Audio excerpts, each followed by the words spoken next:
Oi pessoal, bora para mais um dia de Lendo a Bíblia em um ano. Hoje nós iremos ler do capítulo 15 ao 17, então já pega a sua Bíblia, o seu plano de leitura e bora. Primeiro vamos orar. Papai, muito obrigada por esse dia onde nós estamos aqui para escutar a tua voz, para aprender com a tua palavra. Fala conosco, nos ensine e que através das nossas vidas o seu nome seja glorificado. É isso que eu te peço. Amém. Capítulo 15. No 18º ano do reinado de Jeroboão, filho de Nebate, Abias tornou-se rei de Judá, e reinou 3 anos em Jerusalém. O nome de sua mãe era Maaca, filha de Absalão. Ele cometeu todos os pecados que o seu pai tinha cometido. Seu coração não era inteiramente consagrado ao Senhor, o seu Deus, quanto fora o coração de Davi, seu predecessor. No entanto, por amor de Davi, o Senhor, o seu Deus, concedeu-lhe uma lâmpada em Jerusalém, dando-lhe um filho como sucessor e fortalecendo Jerusalém.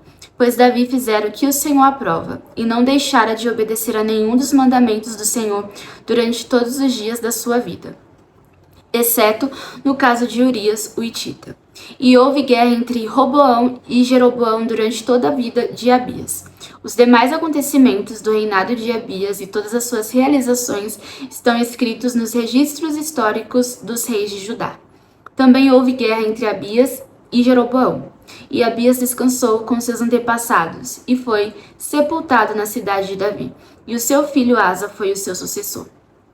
No 20º ano do reinado de Jeroboão, rei de Israel, Asa tornou-se rei de Judá, e reinou 41 anos em Jerusalém.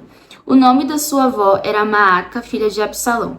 Asa fez o que o Senhor aprova, tal como Davi, seu predecessor.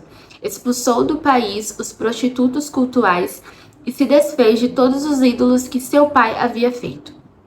Chegou até a depor sua avó Maaca da posição de rainha-mãe, pois ela havia feito um poste sagrado repugnante. Asa derrubou o poste e queimou no vale do Cedron.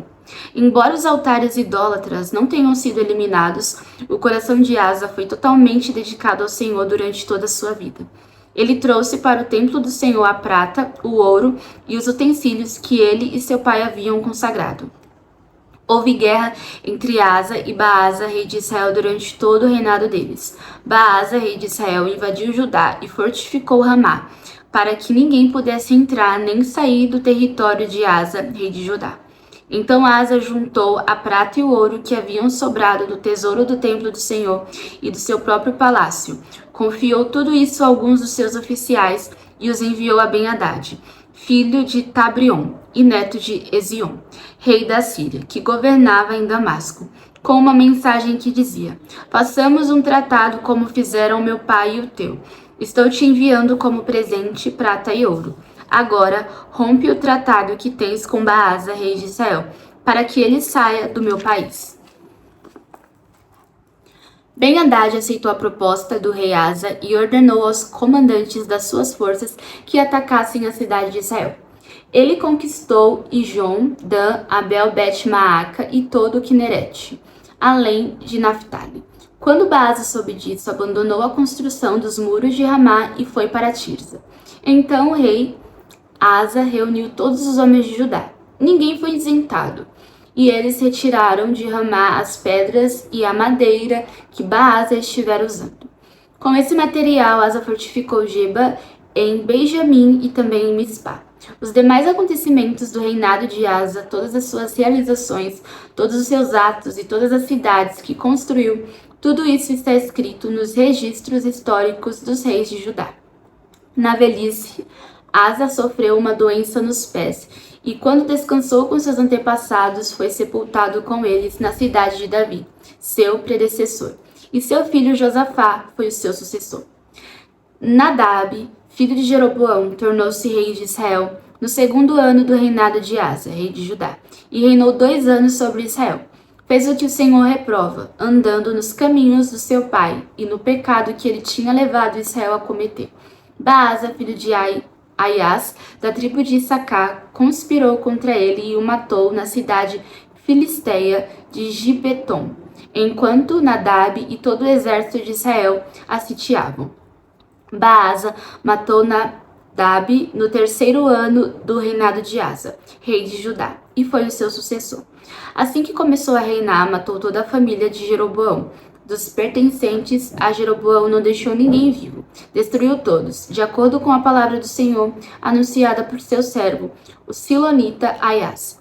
Isso aconteceu por causa dos pecados que Jeroboão havia cometido e havia feito Israel cometer, e porque ele tinha provocado a ira do Senhor, o Deus de Israel. Os demais acontecimentos do reinado de Nadab e tudo o que fez estão escritos nos registros históricos dos reis de Israel. Houve guerra entre Asa e Baasa, rei de Israel, durante todo o reinado deles. No 3º ano do reinado de Asa, rei de Judá, Baasa, filho de Aias, tornou-se rei de todo Israel, em Tirza, e reinou 24 anos. Fez o que o Senhor reprova, andando nos caminhos de Jeroboão e nos pecados que ele tinha levado Israel a cometer. Capítulo 16. Então a palavra do Senhor contra Baasa veio a Jeú, filho de Hanani. Eu o levantei do pó e o tornei líder de Israel, o meu povo. Mas você andou nos caminhos de Jeroboão e fez o meu povo pecar e provocar minha ira por causa dos pecados deles. Por isso, estou na iminência de destruir Baasa e a sua família, fazendo a ela o que fiz a de Jeroboão, filho de Nebate. Cães comerão os da família de Baasa que morrerem na cidade, e as aves do céu se alimentarão dos que morrerem no campo. Os demais acontecimentos do reinado de Baasa, seus atos e suas realizações estão escritos nos registros históricos dos reis de Israel. Baasa descansou com seus antepassados e foi sepultado em Tirza, e seu filho Elá foi o seu sucessor. A palavra do Senhor veio por meio do profeta Jeú, filho de Hanani, a Baasa e sua família, por terem feito o que o Senhor reprova, provocando a sua ira, tornando-se como a família de Jeroboão, e também porque Baasa destruiu a família de Jeroboão. No 26º ano do reinado de Asa, rei de Judá, Elá, filho de Baasa, tornou-se rei de Israel e reinou 2 anos em Tirza. Zinri, um dos seus oficiais, que comandava metade dos seus carros de guerra, conspirou contra ele. Elá estava em Tirza naquela ocasião, embriagando-se na casa de Arsa, o encarregado do palácio de Tirza. Zinri entrou, feriu e matou-o, no 27º ano do reinado de Asa, rei de Judá, e foi o seu sucessor. Assim que começou a reinar, logo que se assentou no trono, eliminou toda a família de Baasa. Não poupou uma só pessoa do sexo masculino, fosse parente, fosse amigo. Assim, Zinri destruiu toda a família de Baasa, de acordo com a palavra do Senhor que o profeta Jeú dissera contra Baasa, por causa de todos os pecados que este e seu filho Elá haviam cometido e levado Israel a cometer, pois com seus ídolos inúteis provocaram a ira do Senhor, o Deus de Israel. Os demais acontecimentos do reinado de Elá e tudo o que fez estão escritos nos registros históricos dos reis de Israel.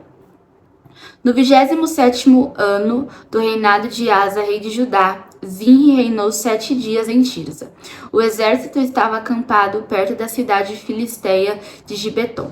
Quando os acampados souberam que Zinri haviam conspirado contra o rei e o tinha assassinado, no mesmo dia, ali no acampamento proclamaram Onri, o comandante do exército, rei sobre Israel. Então Onri e todo o seu exército saíram de Gibeton e sitiaram Tirza. Quando Zinri viu que a cidade tinha sido tomada, entrou na cidadela do palácio real e incendiou o palácio em torno de si e morreu.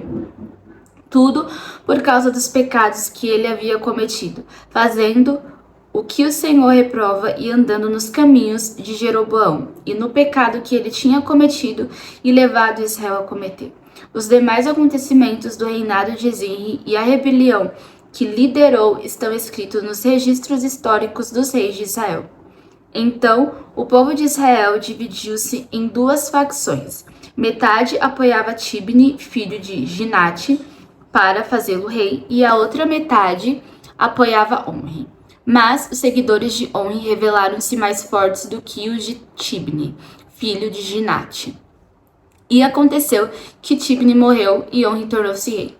No 31º ano do reinado de Asa, rei de Judá, Onri tornou-se rei de Israel e reinou 12 anos, 6 deles em Tirza. Por 70 quilos de prata ele comprou de Semer a colina de Samaria, onde construiu uma cidade, a qual chamou Samaria, por causa de Semer, o nome do antigo proprietário da colina. Onre, porém, fez o que o Senhor reprova e pecou mais do que todos os que reinaram antes dele. Andou nos caminhos de Jeroboão, filho de Nebate, e no pecado que ele tinha levado Israel a cometer. E assim, com seus ídolos inúteis, provocou a ira do Senhor, o Deus de Israel. Os demais acontecimentos do reinado de Onre, seus atos e suas realizações, tudo está escrito nos registros históricos dos reis de Israel. Onre descansou com seus antepassados e foi sepultado em Samaria, e seu filho Acabe foi o seu sucessor.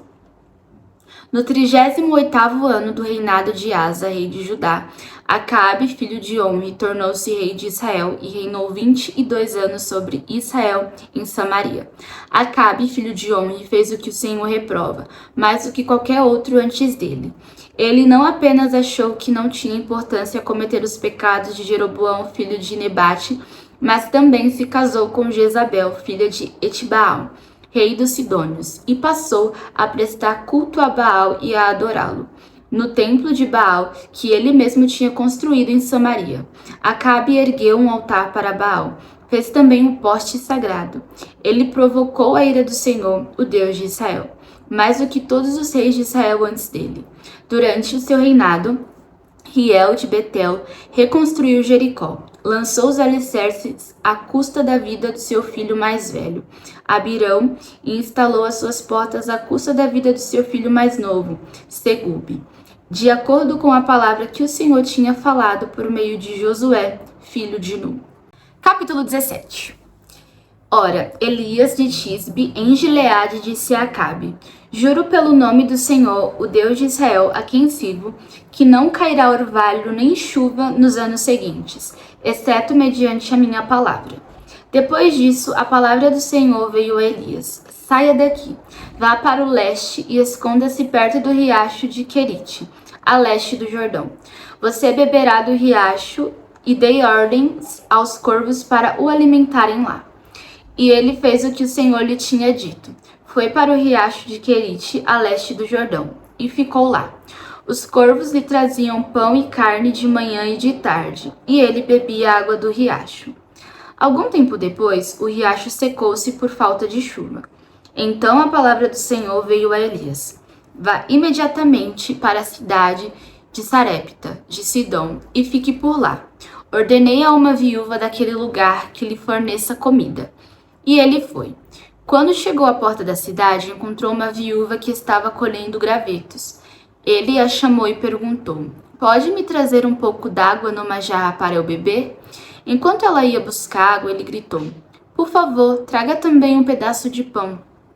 Mas ela respondeu: Juro pelo nome do Senhor teu Deus que não tenho nenhum pedaço de pão, só um punhado de farinha num jarro e um pouco de azeite numa botija.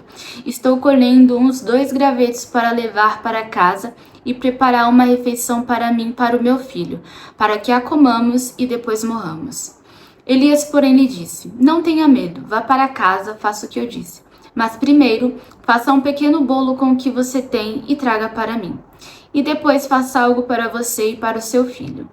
Pois assim diz o Senhor, o Deus de Israel: a farinha da vasilha não se acabará, e o azeite da botija não se secará, até o dia em que o Senhor fizer chover sobre a terra. Ela foi e fez conforme Elias lhe dissera.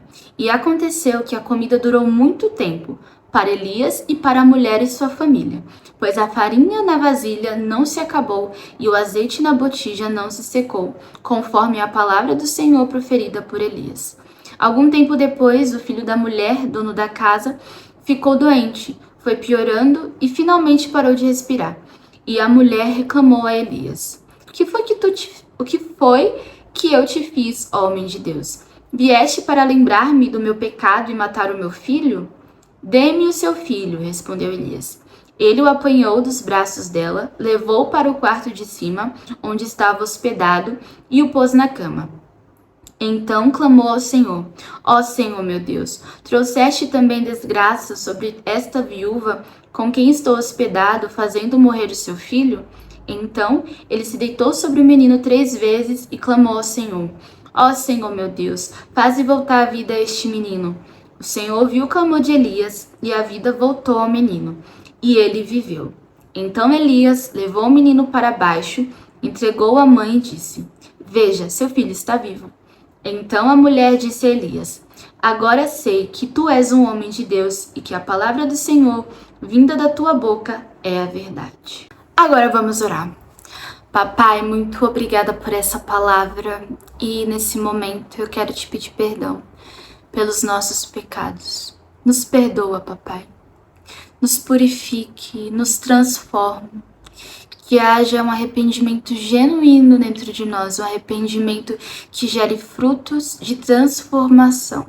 Que não venha se limitar apenas nas nossas palavras, nas canções, mas que essa mudança se reflita nas nossas ações. Nos purifique por inteiro, porque nós cremos no poder do sangue de Jesus, que é poderoso para nos livrar e nos fazer livres de qualquer coisa. É isso que eu te peço. Amém. Bom, agora você já sabe, tira um tempo pra meditar sobre tudo que a gente aprendeu hoje. Te vejo amanhã. Um beijo e tchau!